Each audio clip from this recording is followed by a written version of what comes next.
Bonjour à tous.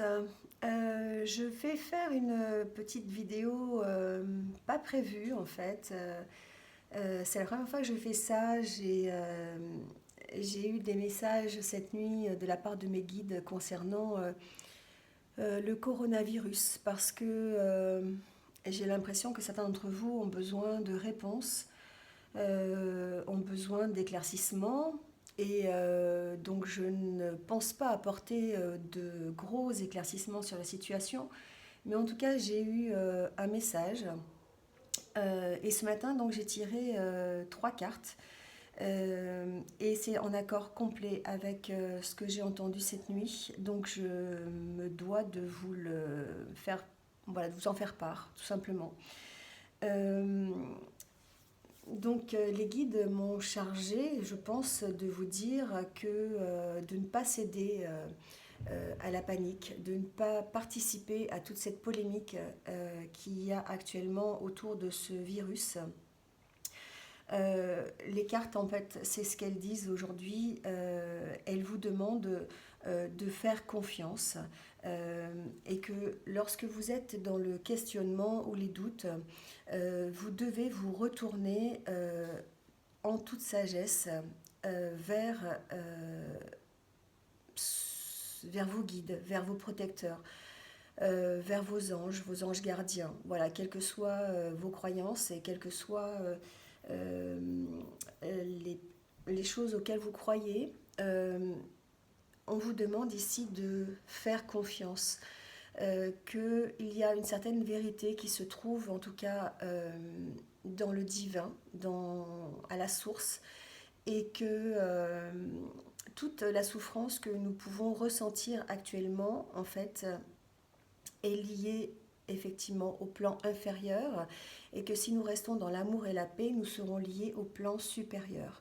Donc en fait, on nous demande de faire confiance parce que c'est un des peut-être des principes fondamentaux qui manquent aujourd'hui face à cette polémique et cette panique qui nous englobe. Ce manque de confiance va engendrer la peur et nous empêche en tout cas de voir clair dans la suite des événements et dans ce que nous pouvons faire. On essaye je pense, de nous isoler par rapport à ça. Et alors qu'en fait, les guides nous demandent de nous mettre à disposition, de ne pas oublier en fait la solidarité qui nous caractérise et la bienveillance, l'empathie, et de ne pas agir individuellement mais collectivement. Et collectivement, ça veut dire qu'effectivement, il faut s'entraider.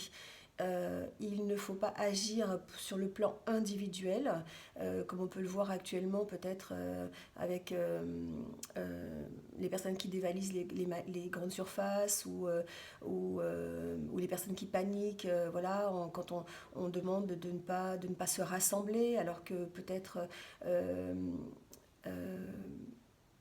pour éviter la propagation du virus, justement, d'accord. On nous impose des règles qui sont très très strictes par rapport à ça.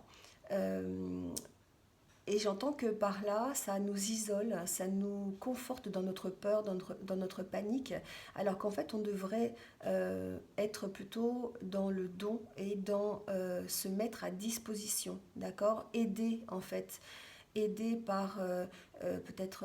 alors, j'ai pas de solution à apporter, hein. Je pense qu'effectivement, il faut respecter les consignes, les règles qu'on nous donne au niveau des consignes d'hygiène, mais ce sont des consignes d'hygiène que nous devons appliquer dans notre vie de tous les jours, quels que soient les virus, quelles que soient les maladies.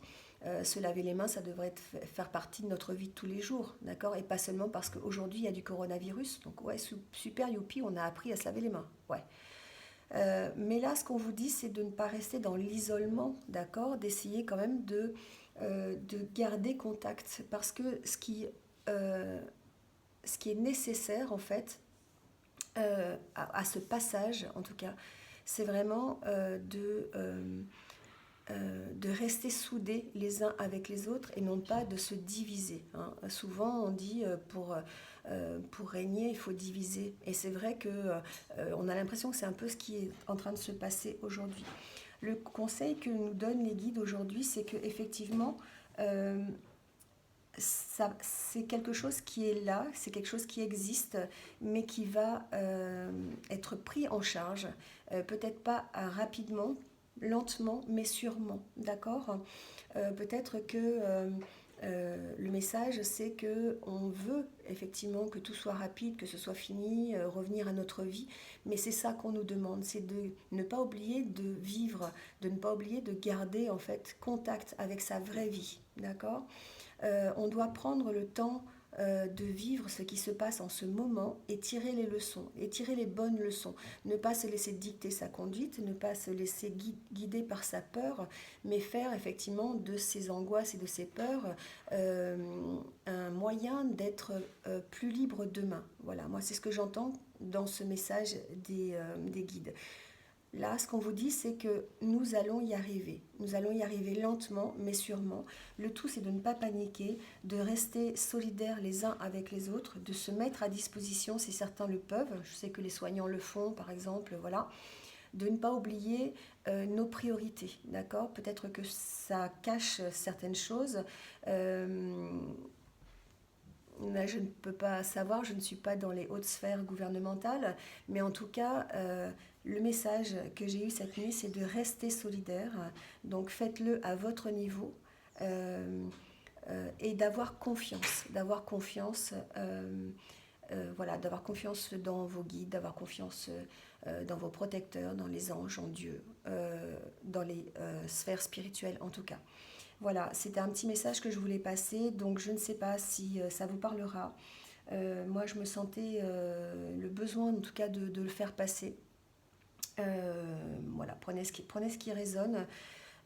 En tout cas, prenez soin de vous, faites attention à vous, et puis surtout, ne vous isolez pas dans la panique et dans la peur, parce que effectivement, c'est peut-être ce qu'on recherche, mais soyez plutôt dans la confiance, hein, dans la confiance de la confiance dans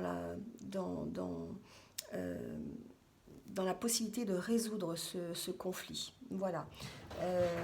En attendant, eh bien, écoutez, passez une bonne journée. Je vous dis en tout cas à très bientôt pour de nouvelles énergies. Voilà, à bientôt. Au revoir.